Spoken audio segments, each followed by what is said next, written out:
Hi guys, this is your host Queenie and welcome to another episode of Hayes Podcast. I wasn't able to upload any episodes last week because I was sort of busy and life happens. So I don't know if you have the same experience like me, but I grew up hearing from adults, teachers about avoiding negative thoughts or to stop thinking about negative things.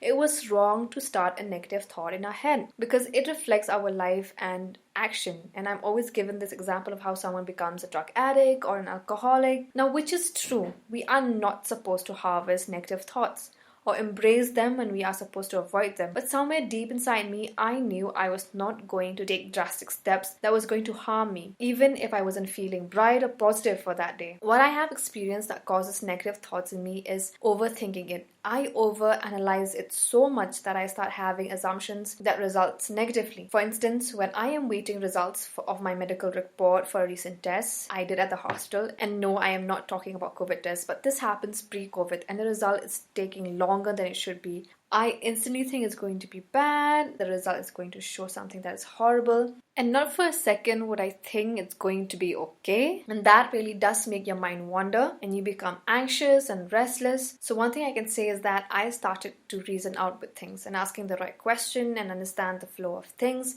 gave me a sense of clarity, and I started to look at the bright side of things. Another reason that I push to keep myself to be positive is because I actually let other people's negative experience and their negative advice get to me. Yes, I do get advice that are negative, and I'm like, since I'm hearing from an elder person, it might be true to a certain extent, which is false, because that elder person who gave me their negative advice is because they had a bad experience and it affected their life, and that does not mean it will happen to you and me.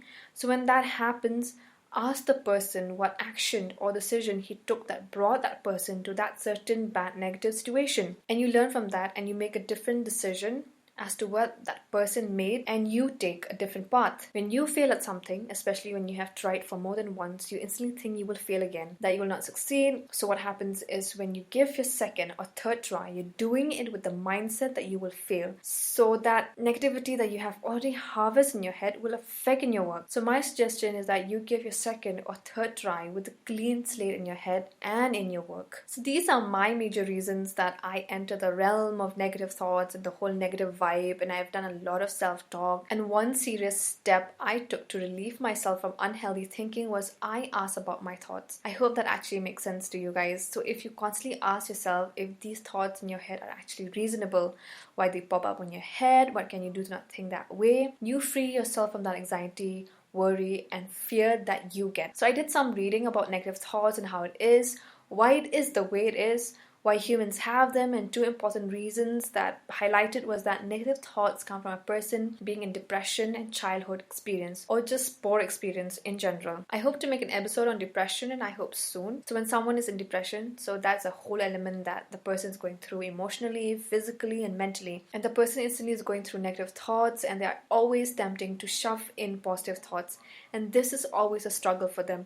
So one thing that we need to be clear is that negative thoughts are like a habit that always comes back. So instead of fighting them so hard, which is really tiring, so we need to constantly release them out. So it becomes less tiring and it will not consume so much of energy.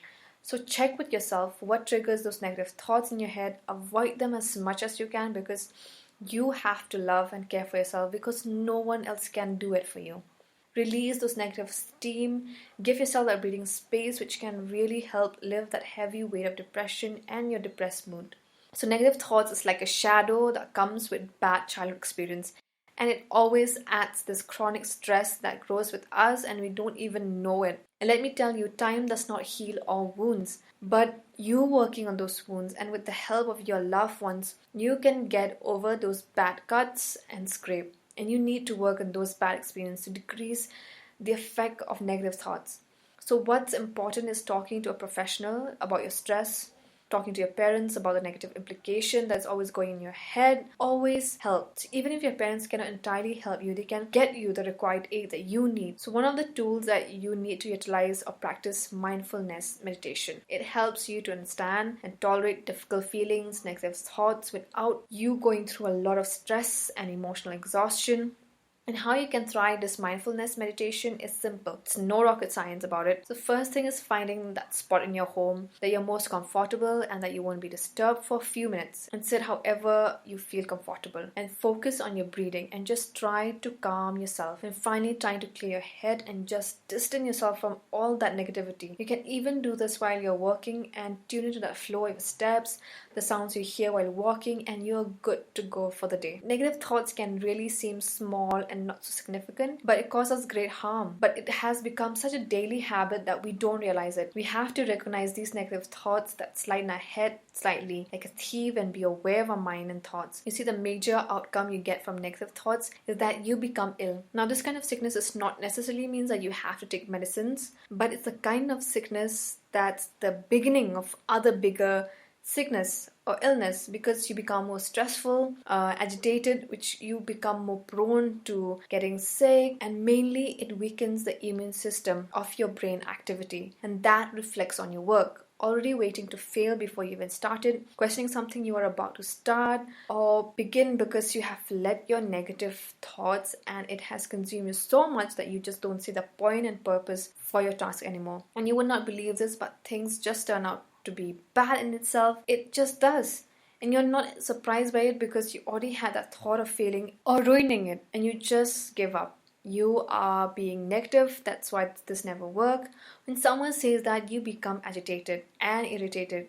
Please be calm, be positive. That only enhances your irritation level. This will only make things more worse. You become more tense, you will get a headache, become restless, and you can add lack of sleep in that list. Well, you see, negative thoughts impact us on so much that we don't even realize sometimes. We like it so much that we make that as an excuse in our head subconsciously without even giving a second thought. And learning to be mindful of our thoughts, fill in positivity in it, is going to take a lot of practice and a ton of energy. How to hit back negative thoughts?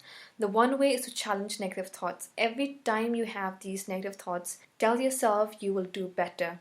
You will do more and prove your negative thoughts wrong. Ask reasonable questions, distract yourself, and this is very vital. Release yourself from your own judgment. You might not get immediate results, but with practice, you start to become more optimistic. Another method is to focus on your strength, because the more you work on your strengths, the more things become positive and a-okay for you. Take care of your mind. Journal out your thoughts, especially the ones that are causing you stress and anxiety. Learn to accept your thoughts and feelings, because that will allow you to take control of all those negative thoughts that starts in your head. So at times, don't overthink it. You just need to shake out those thoughts and begin fresh. You will need to also set a limit to what you see and read the news, because I have actually seen this firsthand where someone I know dearly got so consumed by all the COVID news, and the person could not see anything beyond that, and that person just waited for the worst. I would say go out and meet your friends, but we cannot do that because of the pandemic. So why not schedule a virtual hangout with your friends, relatives, and give yourself that fun, relaxed hour. Reward yourself as well. So if you had a long day of work or online classes, reward yourself at the end of the day with a good movie, a yummy snack, or work on something you like and you are passionate about. That could be music or cooking, painting, writing, anything in fact that you just love to do. Also have a phone-less hour from your day. Just go out of your room, stare at the sky, learn something new from your parents without using the internet. Self-care is very important. That includes your mind, because negative thoughts can lower your spirit and degrade your motivation, and you need them, and I need them, because what I have learned is that life is full of start over, and when you have to start over, we need to be positive, because starting all over again can be discouraging and tiresome, and starting again needs positivity, and everything will work out and it will be fine. So at the starting line, you need to avoid negativity and any gloominess. And like I said before, to challenge those negative thoughts and let go of judgment. Stop thinking of what your friends will say or people might think that you're a failure. Instead, look at how certain you are that it will work. Even if it does not, you will learn what works and what doesn't. It's okay to feel burnout. When you do, light up a candle, listen to your favorite music, have a snack, something healthy is better, drink a glass of water as much as you can. Staying hydrated is very important. Take a break, rest, and most important, I feel, is cleaning your room or your space. This actually helps me personally to feel better. And lastly, breathe. When things get too overwhelmed, take a breather. Sometimes that is all you need to feel better.